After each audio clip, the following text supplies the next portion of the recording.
facility, including 19 multi-purpose dam, create some present water-friendly environmental without concern about the water supply. As I told you, South Korea is compared to small compared to the Canada or some other countries, but many population is living in South Korea. About 50 million people staying in South Korea.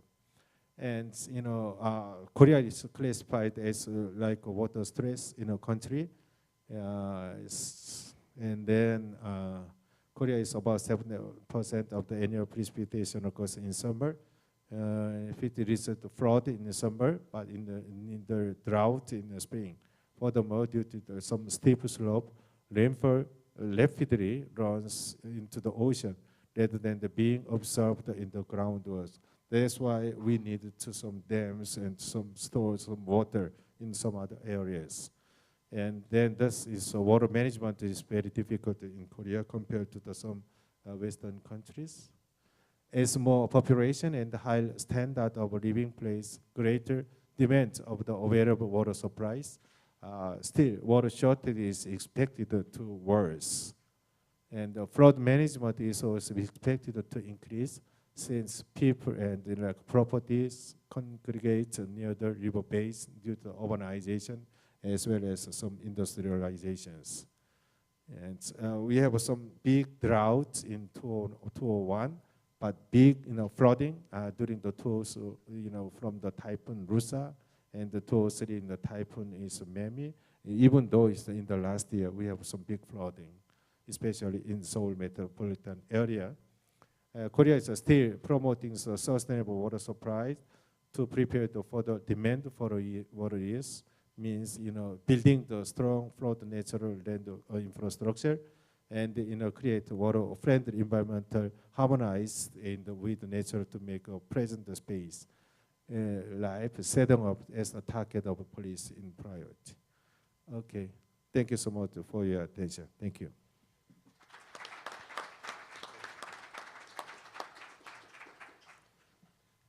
Again, I think we can see lots of similarities other than the fact that they have wet summers and dry springs, which is different from Canada.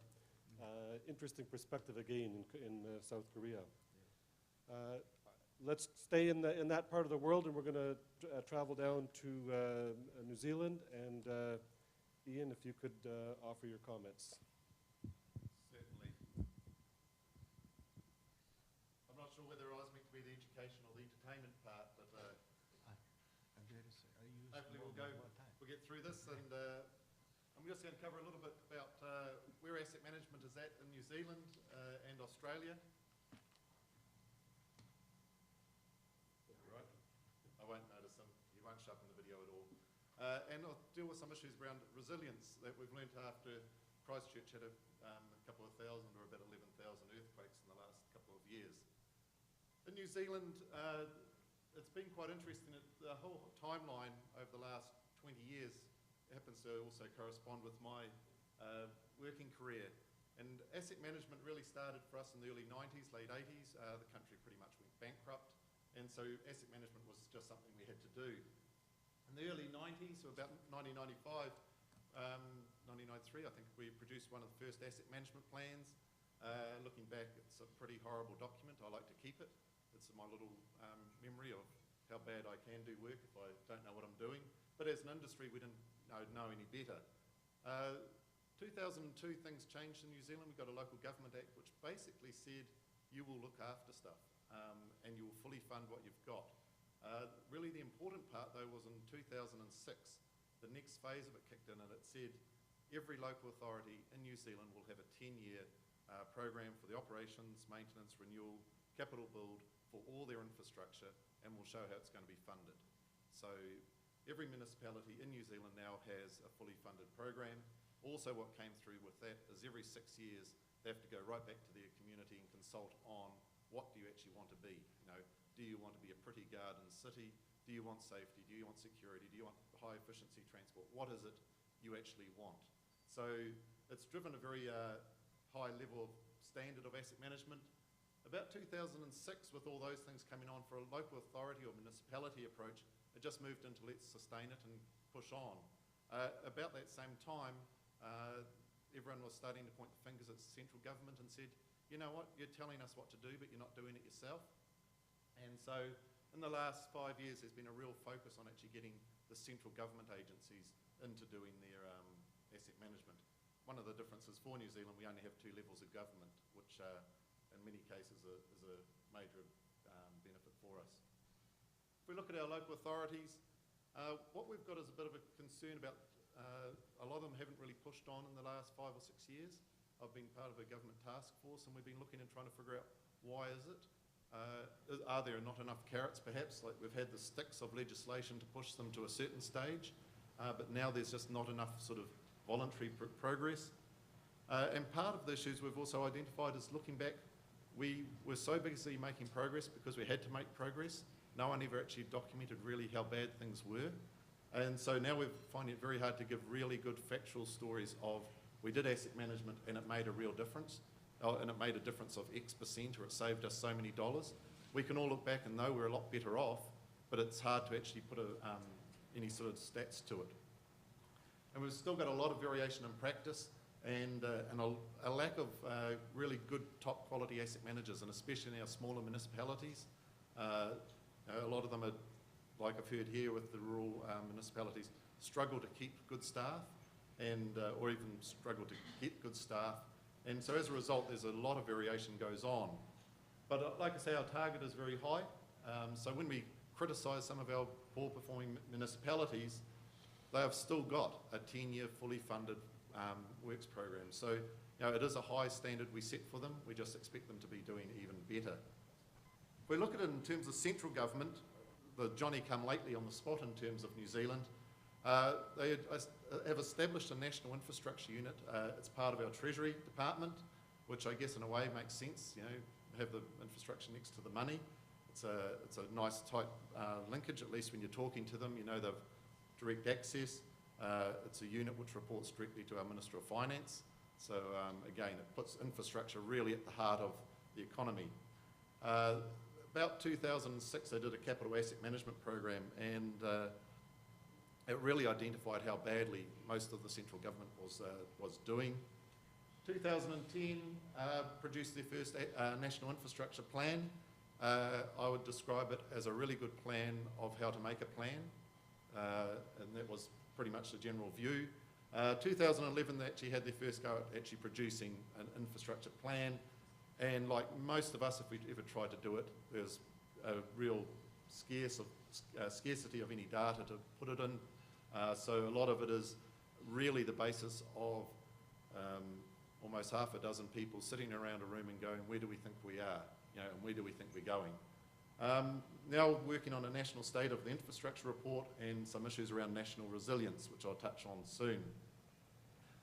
So the central government have given us this lovely target. Well, actually, technically, they've given it to the Treasury, that by 2030 our industries, well, infrastructure is going to be lovely and resilient, and it's going to make us all happy, shiny people. And we know we've got 18 years, and we're still figuring out what the question is. Because you know, it's nice to say it's going to be resilient, but resilient to what? You know, how big a disaster do you want to be resilient to? And resilient infrastructure is no better than non-resilient stuff unless something bad happens. It's a bit like insurance. And so most people won't notice an increased quality of life unless bad things happen. I point out that the New Zealand Transport Agency, NZTA, have actually been doing asset management in various forms for 15 odd years. So they're not so bad in that regard, but a lot of the big ministries really have no idea of what's going on. They can tell you how much they've spent, they just don't know what they got for it. So coming out of there in the next year or two, we've got the National State of the Infrastructure Report, and that's sort of an interim update. So that's coming out mid-2012. There's performance indicators, both measuring how the infrastructure is going, but also how we're going at managing the infrastructure. That's going to be somewhere in late 2012. 2013, they want the first 10-year program for all of the central governments, all their spends and their capital intentions, so that's capital renewals and capital upgrades. And at the moment, I'd say we're very much just trying to figure out where they are. If we pick something like our school system, every school has its own board of governors, and so it's at a school level is where all the knowledge is held. Centrally, they're pretty much in the dark, and looking for a new plan by 2014. In Australia, as we like to think of it as, the Western Island, a bit like much of Canada, what you've got is very much a two-speed economy. The mining sector's booming, so anything to do with good infrastructure to support the mining industry, fully funded, fully supported, they're looking for resilience and everything in that. The rest of society is very much in a try and keep going with what you've got. Over the last few years, they've had fires, they've had floods. They haven't had locusts yet, but I think it's Mother Nature telling us that we don't really want Australians, but a lot of them are really trying to rebuild their country, and especially down the highly populated Queensland into New South Wales. They've also had a lot of, whether you want to call it fiscal stimulus, you might call it vote buying during various elections, but a lot of the rural municipalities have had a lot of funds put into them. So they've built all these school community facilities. Now they're actually starting to get due to how do we maintain them, operate them, and renew them, and they don't necessarily have the funds. I was told at one point, was deemed that every rural school in Queensland got given $2 million to do whatever they liked with, because that would be a good option. And one school got their $2 million, and it was sort of like, well, we've only got 2 kids at the school. So they've got the best school facilities of any school in Australia. Each kid basically got $1 million worth of new infrastructure. Generally though, in Aussie, they have to now produce asset management plans. It was hugely variable, so they've now got more guidelines for it to try and get some minimum standards going. We're finding that building asset management has really become a bit more of a focus. People are more interested in the purpose of the building and whether it actually meets that purpose, rather than just saying, let's keep the paint good and keep the carpet in a good condition. And they've got a couple of key players, which I'd call good, well-respected organisations. So the NAMS AU organisation, working with, who are also linked in with Asset Management BC here in Canada. If any of you are listening to Jeanette earlier in the week. And the Institute of Public Works Engineers of Australia also take a very keen role. So they've got the strength and support, and they're making good progress. If we just look at a little bit more detail, we're finding the universities are actually put a real kick into their asset management of recent, and are making a lot of progress. The local authorities, especially the rural ones, seem to be caught up in the whole notion of we're going to collect lots and lots of data like our city counterparts, but then they don't have the horsepower to actually analyse it. So they've got lots of data, but we're not actually seeing anything smarter coming out in the way things are looked after. I just want to touch on infrastructure resilience because I think it's actually a very important part of asset management, and it's also because the government's given us this target that we're trying to understand. But we know it's not the same as having assets always available. One of the power companies told us the story in New Zealand how the best customer rating they ever get is when there's no power. We sort of said, how can that be? And they said, well, what we've found is that when there's a really bad storm and everyone's sitting inside and there's thunder and lightning and pouring down with rain,